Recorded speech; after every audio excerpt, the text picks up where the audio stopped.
चुनावी सभा की अध्यक्षता कर रहे भारतीय जनता पार्टी के खगड़िया जिला अध्यक्ष श्री सुनील कुमार जी, मंच के संचालनकर्ता जनता दल यू के अलौली प्रखंड अध्यक्ष श्री लोहा सिंह जी, राष्ट्रीय जनतांत्रिक गठबंधन एनडीए और जनता दल यूनाइटेड की अलौली विधानसभा निर्वाचन क्षेत्र से सुयोग्य उम्मीदवार श्रीमती साधना सदा जी, हमारे साथ इस कार्यक्रम में आए हुए जनता दल यूनाइटेड के राष्ट्रीय महासचिव श्री संजय झा जी, पूर्व विधान पार्षद जदयू के जिलाध्यक्ष श्री सोनेलाल मेहता जी, जिला संगठन प्रभारी आलोक वर्धन जी, विधानसभा प्रभारी श्री पंकज सिंह जी, विकासशील इंसान पार्टी के जिलाध्यक्ष श्री योगेंद्र मंडल जी, हिंदुस्तानी अवाम मोर्चा के जिलाध्यक्ष श्री संजय यादव जी, इस कार्यक्रम में उपस्थित भारतीय जनता पार्टी के नेतागण सर्वश्री गौरव राज जी, कंचन पटेल जी, जितेंद्र यादव जी, सुजीत कुमार जी, विजय यादव जी, श्रीमती वंदना कुमारी जी, श्रीमती अर्पणा कुमारी जी, हम पार्टी के नेता श्री आनंदी सदा जी, वीआईपी पार्टी के नेता श्री वरुण चौधरी जी, जनता दल यू के नेतागण सर्वश्री सुबोध पटेल जी, जनाब मोहम्मद जियाउल हक साहब, संजय पासवान जी, फुलेश्वर सदा जी, राम प्रकाश सिंह जी, नरेश सिंह जी, सुनील कुमार जी, सुबोध यादव जी, विक्रम यादव जी, अविनाश पासवान जी, दिलीप कुमार सिंह जी, सुनील कुमार सिंह जी और यहां उपस्थित एनडीए गठबंधन के हमारे सभी सम्मानित नेतागण, मेरे प्रिय साथियों, इस कार्यक्रम में उपस्थित प्रिंट एवं इलेक्ट्रॉनिक मीडिया के सभी पत्रकार मित्रों, छायाकार बंधुओं और इस चुनावी सभा में उपस्थित बहनों एवं भाइयों, इस धूप को बर्दाश्त करते हुए आप सब इस चुनावी सभा में शामिल हुए हैं, इसके लिए मैं आप सबको हृदय से धन्यवाद देता हूं और आपका मैं हार्दिक अभिनंदन करता हूं। हम तो आपके बीच में आए हैं, आपके बीच में आते रहे हैं। आज तो हम यही आपसे विनम्र आग्रह करने के लिए आए हैं कि हम लोगों के सुयोग्य उम्मीदवार श्रीमती साधना सदा को तीर छाप के बगल का बटन दबाकर भारी मतों से विजयी बनाइए और फिर से राज्य में एनडीए की सरकार बनाइए। यही आग्रह करने के लिए हम आप सबके बीच में आए हैं, आपसे अनुरोध करने आए हैं। और आप जानते हैं कि जब से आप लोगों ने हम लोगों को काम करने का मौका दिया, तब से हमने सेवा की है और हम तो प्रारंभ से कहते रहे न्याय के साथ विकास के प्रति प्रतिबद्ध हैं और उसका मतलब है हर इलाके का विकास और समाज के हर तबके का उत्थान। हमने किसी इलाके की उपेक्षा नहीं की है और हर तबके के उत्थान के लिए काम किया है और खास करके जो तबका किनारे पर थे, उपेक्षित थे, हाशिए पर थे, वैसे लोगों को मुख्य धारा में लाने के लिए हमने विशेष पहल की। और आप सबको मालूम है कि जब से काम करने का मौका मिला, हमने महिलाओं के लिए, महादलित, दलित, आदिवासी के लिए, अति पिछड़े वर्ग के लिए, अल्पसंख्यक समुदाय के लिए जो भी विशेष पहल करनी थी वो सब हम लोगों ने किया। एक नहीं अनेक काम, किसी भी क्षेत्र को देख लीजिए। महिलाओं को जो आरक्षण दिया, इन लोगों को आरक्षण दिया, आप सबको पता है। अनुसूचित जाति, जनजाति, अति पिछड़े वर्ग को पंचायती राज संस्थाओं में, नगर निकायों में, और 3 चुनाव हो चुका। अब कितनी बड़ी संख्या में अब ये जनप्रतिनिधि के रूप में काम कर रहे हैं ये लोग। महिलाएं कितनी अब जनप्रतिनिधि हैं? पहले महिलाओं का कोई ख्याल नहीं था, उपेक्षा थी, और महिलाओं के बिना समाज आगे नहीं बढ़ सकता है। आज हम आप सब यहां पर मौजूद हैं। आप बताइए, बिना महिला के यहां पर किसी को आने का मौका मिलता? लेकिन महिलाओं के प्रति उस ढंग से किसी का ध्यान ही नहीं रहता था। हम लोगों ने कहा कि अगर महिलाओं का सम्मान नहीं होगा, उनको अगर हम लोग प्रेरित नहीं करेंगे और काम में लगाने के लिए विशेष पहल नहीं करेंगे, तो न समाज आगे बढ़ेगा, न समाज में प्रेम और भाईचारे का माहौल पैदा होगा। और यही काम हम लोगों ने किया। अब कितनी बड़ी संख्या में, भला बताइए, जिनको काम करने का मौका मिला साहब 15 साल तक, आप बताइए, अनुसूचित जाति जनजाति को भी नहीं था, और अति पिछड़े वर्ग को कौन पूछता था? आप जरा याद कर लीजिए, उन दिनों क्या हाल था। अपराध की कितनी घटनाएं घटती थी, कितने नरसंहार होते थे, सांप्रदायिक दंगा होता था, हर तरह की घटना घटती थी।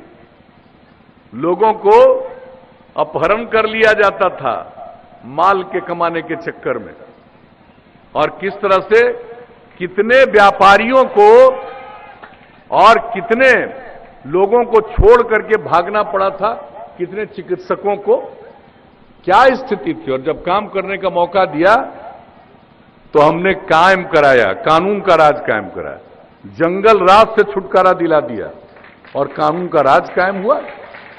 आप जरा देख लीजिए, अपराध कितने घट गए। वैसे तो कोई दावा नहीं कर सकता है कि समाज में हर आदमी ठीक हो जाएगा, क्योंकि कुछ लोगों का तो स्वभाव गड़बड़ होता है, इधर उधर काम करने की इच्छा होती है।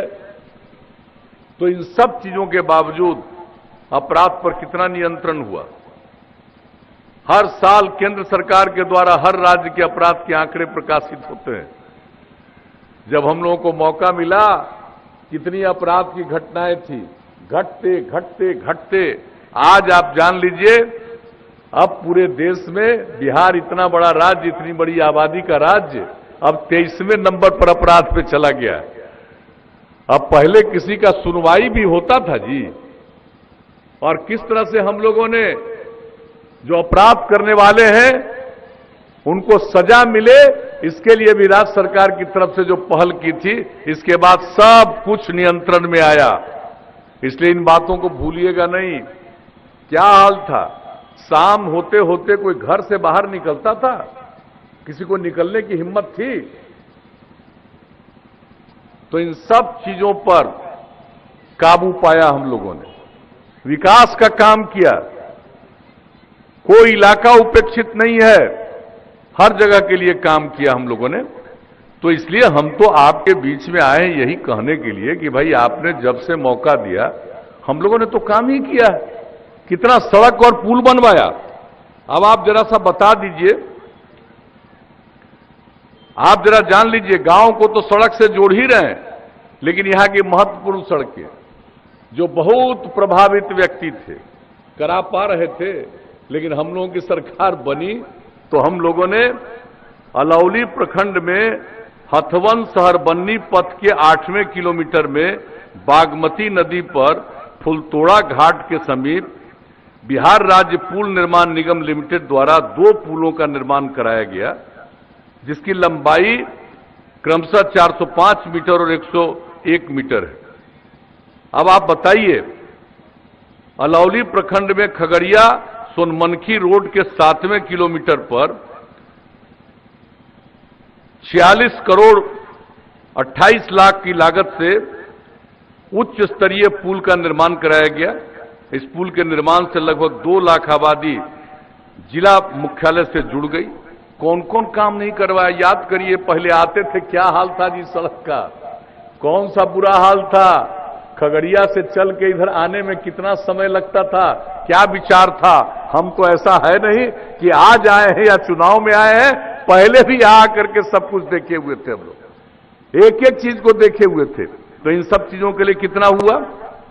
अब आप जान लीजिए कुशेश्वर स्थान दरभंगा से फुलतोड़ा घाट अलौली खगड़िया तक नए पथ का निर्माण कार्य तेजी से जारी है और हम एक एक चीज को ऊपर से समीक्षा भी किए हैं, छोड़ते नहीं है। अक्सरहां देखते हैं कि काम चल रहा है, कैसा चल रहा है। और इसमें 7 पुलों का निर्माण शामिल है इस पथ के निर्माण में। और इस समझ लीजिए खगड़िया से कुशेश्वर स्थान के बीच की दूरी 105 किलोमीटर से घट करके 25 किलोमीटर में परिणत होने वाली है। ये जरा सा आप जान लीजिए। और इसके लिए 391 करोड़ रुपए की योजना बना करके हम लोग खर्च कर एक एक काम साहब, हर चीज के लिए काम। अब कुछ लोगों की तो आदत है मेरे खिलाफ बोलते रहते हैं। भाई खूब बोलो, अगर मेरे खिलाफ बोलने से प्रचार मिलता है तो खूब प्रचार कराओ, मुझको इस सब की चिंता नहीं है। हम किसी के बोल चाल इससे हमारा क्या लेना देना है। हमारा कोई मतलब है तो आपकी सेवा करना ही हमारा धर्म है। कुछ लोगों का परिवार सीमित है, माता पिता पति पत्नी बेटा बेटी यहीं तक सीमित है, और मेरे लिए पूरा बिहार एक परिवार है और हम पूरे परिवार की सेवा करने में लगे रहते। तो कोई कुछ भी बोले या कोई कुछ भी वादा कर दे, अगर कोई जानकारी होगी तब न, अनुभव होगा तब न। आप बताइए, इतने दिनों से काम करने का जो अनुभव है, हमने यूं ही किसी काम को नहीं किया और एक एक चीज को खुद देखा है। हम कितनी यात्रा करते रहे हैं, भूलिएगा मत। और जो नई पीढ़ी के लोग हैं, जो पहले का बुरा हाल था, उसके बारे में भी एक एक को बताइएगा। और जो काम हमने करना शुरू किया जिससे समाज आगे बढ़ा है, आपको मालूम है, जिन्हें को किसी को क ख ग घ का ज्ञान नहीं है। और आप जान लीजिए बिहार में विकास का दर पिछले अनेक वर्षों से पहली बार, जब पहला ही 5 साल का मौका मिला था, हम 2009 में यात्रा पर थे और उसी समय रिपोर्ट आई थी कि जो विकास का दर बिहार का है वो देश के अन्य राज्यों से भी ज्यादा विकास का दर है। और आपको मालूम है, अब विकास का दर सर्वाधिक हर साल 12.8% का है। प्रति व्यक्ति आय की वृद्धि हर वर्ष 10.5% का दर है। तो किसी भी क्षेत्र में हम लोगों ने काम किया। कितने लोगों को काम किया। आजकल लोग कहेगा हम नौकरी देंगे। अरे क्या देगा, हम लोग तो दे ही रहे हैं। कितना टीचर, 4 लाख से थोड़ा कम टीचर सरकारी सेवा में, पुलिस में, किस क्षेत्र में नहीं। और उसके अलावे बताइए, इन लोगों को पता है कि समाज के कमजोर तबके के लोगों के उत्थान के लिए हम लोगों ने क्या किया।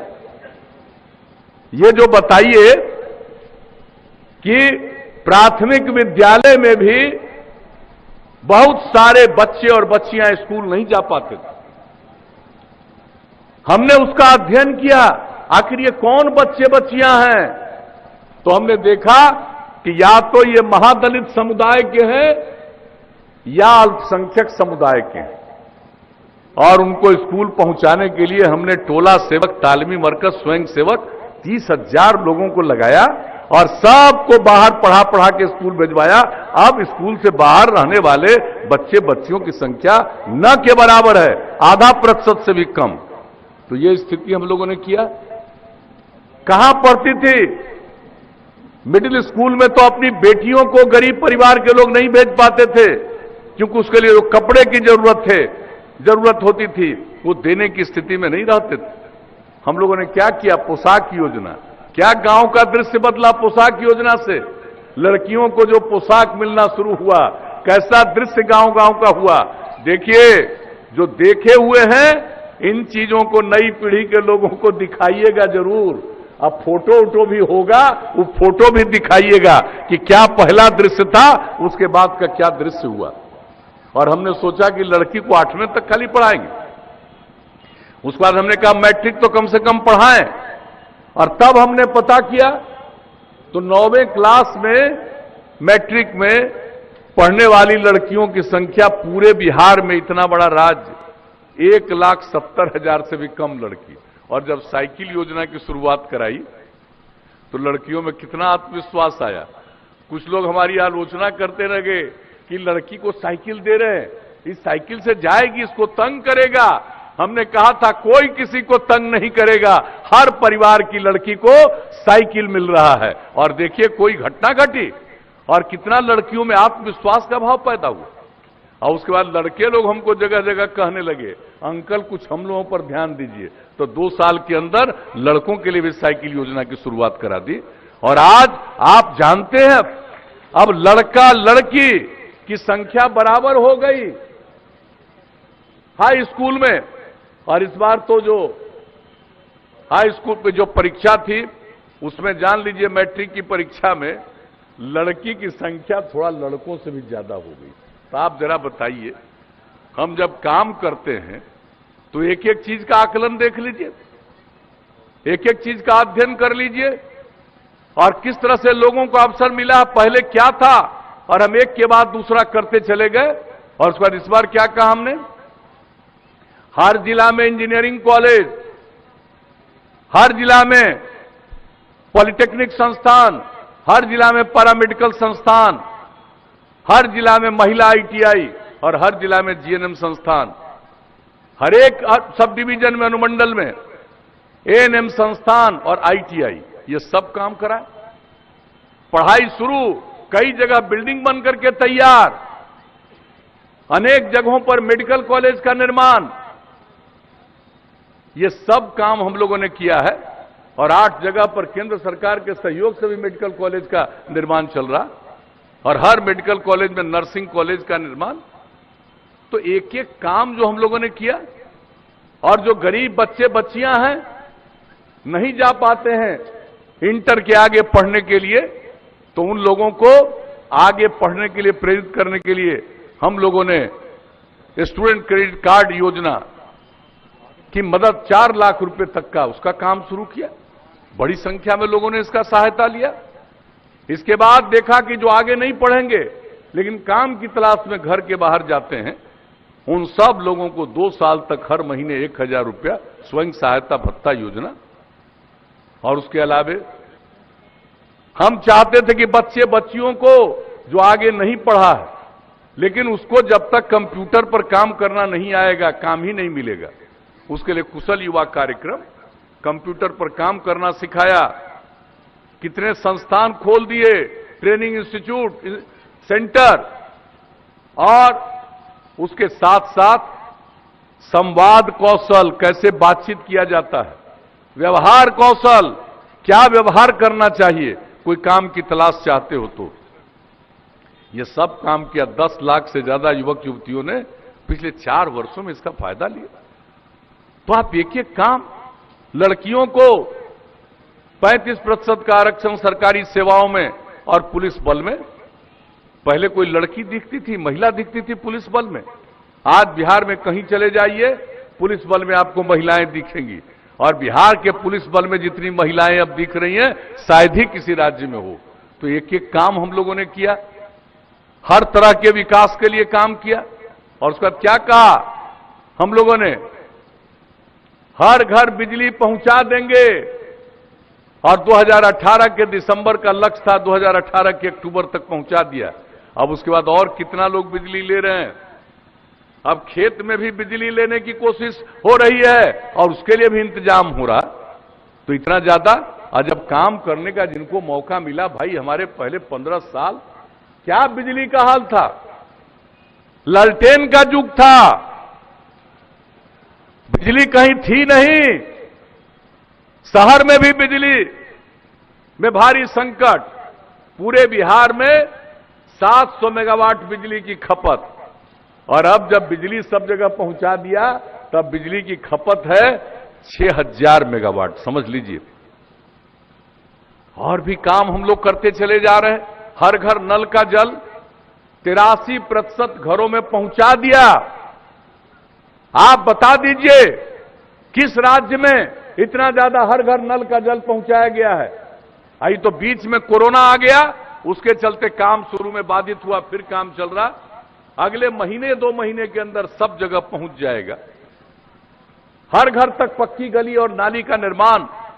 कोई सोचता था बताइए हम जनप्रतिनिधि रहे, अपने क्षेत्र में जहां जाते थे लोगों की समस्या देखते थे और अपने यहां तो हम करने की कोशिश, उस समय जो भी संभव था कुछ करने की कोशिश करते थे, लेकिन जब पूरे राज्य का काम करने का मौका मिला तो हमने 7 निश्चय के अंतर्गत ये निर्णय लिया, हर घर तक पक्की गली और नाली का निर्माण। ये लगभग पूरा, देश भर में शौचालय का निर्माण, बिहार में भी लगभग पूरा। तो आप सोच लीजिए, और सब दिन हम कहते रहे, अगर खुले में शौच से मुक्ति मिल गई और पीने के लिए स्वच्छ पानी मिल गया तो आज जितनी बीमारी होती है उस बीमारी से 90% बीमारियों से छुटकारा मिल जाएगा। तो ये सब सोच करके हम तो काम करते रहते हैं भाई। हमको कोई माल कमाने का कोई तो इच्छा और इरादा तो है नहीं। बहुत लोगों का माल कमाने का इच्छा इरादा रहता है, भले अंदर चले जाए, भले अंदर चले जाए, लेकिन इरादा में नहीं परिवर्तन आता। तो ये सब हाल समझ लीजिए।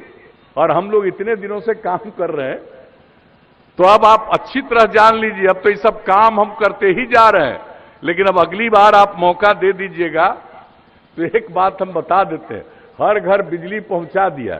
अब अगला बार हर गांव में हम सोलर स्ट्रीट लाइट लगावेंगे। रात का अपना घर का बिजली बुझाइएगा, आप पूरे गांव में उजाला रहेगा। सोलर स्ट्रीट लाइट ये लगा देंगे। और एक बात और जान लीजिए, हमने इतना काम करना शुरू किया है, लेकिन अगली बार जब मौका दीजिएगा तो हर खेत तक सिंचाई के लिए पानी हम उपलब्ध करा देंगे।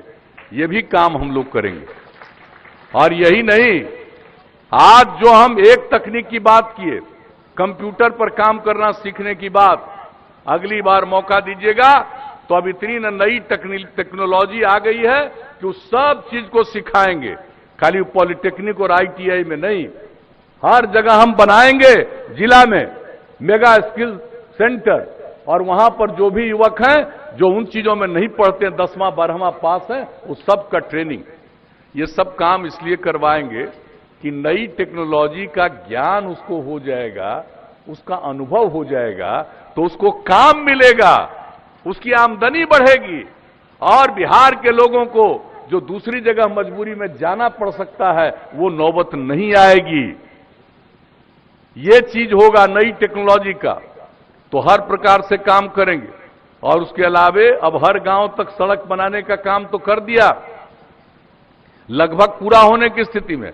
अगली बार जब मौका दीजिएगा तो और कई गांवों को जोड़ते हुए मुख्य सड़कों तक जाने के लिए अगर और जो सड़क बनाना पड़ेगा वो फिर बनाएंगे गांव गांव में हम लोग सड़क। और शहर और बाजार में सड़क का चौड़ीकरण के बाद बाईपास, और जहां बाईपास का जमीन नहीं मिलेगा वहां पर ऊपर से और रोड बनवा देंगे, फ्लाईओवर, ये सब काम करेंगे। मौका दीजिएगा तो यही। और इलाज के लिए तो काम करेंगे ही। साफ सफाई का काम गांव और शहर सब के लिए हमने सोच लिया है, और वो सब काम तो करेंगे। और एक चीज जान लीजिए, इलाज के लिए जो प्रबंध है इसको और बेहतर करेंगे। और मनुष्य के साथ साथ पशुओं के इलाज के लिए, लोग पशुपालन करते हैं, उनके जानवर को ठीक ढंग से इलाज करने में काफी कठिनाई हो रही है। तो अब हर 8-10 पंचायत पर पशु चिकित्सालय बनाएंगे। आई जो नई टेक्नोलॉजी की बात की है गांव गांव तक पहुंचा देंगे, उसी के माध्यम से तत्काल चिकित्सक को खबर होगी, इलाज करेंगे। और जो दवा की जरूरत होगी राज्य सरकार अपनी तरफ से दवा दे देगी, ताकि लोगों के पशुओं का भी इलाज हो जाए। तो एक एक काम हम लोग ये सब सोच करके सबको आगे बढ़ाने के लिए, महिलाओं को और आगे बढ़ाने के लिए, जो गरीब गुरबा तबके के लोग हैं उनको और आगे प्रेरित करने के लिए ये सब काम। और बीच में क्या नहीं किया, उद्योग के लिए हम नई नीतियां बना दी, और हम लोग इतना काम करवा रहे हैं, आप समझ लीजिए लोगों को काम का मौका मिलेगा। तो इसलिए इतने दिनों से हम काम करते रहे, अब आगे मौका दीजिएगा तो इस काम को और आगे बढ़ावेंगे, और विकास इतना और तेजी से और इतना आगे बढ़ेगा कि अपना बिहार नई ऊंचाइयों तक पहुंचेगा, एक विकसित बिहार बनेगा, सक्षम बिहार बनेगा, स्वावलंबी बिहार बनेगा और हम सब लोग मिलकर समाज में प्रेम का, भाईचारे का और सौहार्द का वातावरण, सद्भावना का वातावरण रखेंगे। एक बात जान लीजिए, कई लोग होते हैं जो समाज में झगड़ा पैदा करना चाहते हैं, कोई काम नहीं करना चाहते हैं। झगड़ा पैदा कर दो, लोग आपस में झगड़ा करेंगे, काम की कोई कीमत नहीं रहेगी। और हम यही आप सबसे कहेंगे कि काम जरूरी है, आपस में झगड़ा ठीक नहीं है। तो हम लोग इन सब चीजों के लिए लोगों के बीच हमेशा प्रतिबद्ध रहते हैं। तो आज आपके बीच में यही कहने आए कि अगर आप लोगों को लगे कि इतना दिन से हम लोगों ने सचमुच काम किया, तो आगे भी काम करने का मौका दीजिएगा और हम लोगों के जो उम्मीदवार हैं साधना सदा जी, उनको जिताइएगा। तो हम क्या उम्मीद करके जाएं? अभी तो कई जगह फिर हमको पहुंचना है। अरे जिताइएगा साधना जी को, हाथ उठा के बताइए, जिताइएगा। बहुत बहुत धन्यवाद। तो हम इनको जीत का माला दे दें, हाथ उठा के बताइए।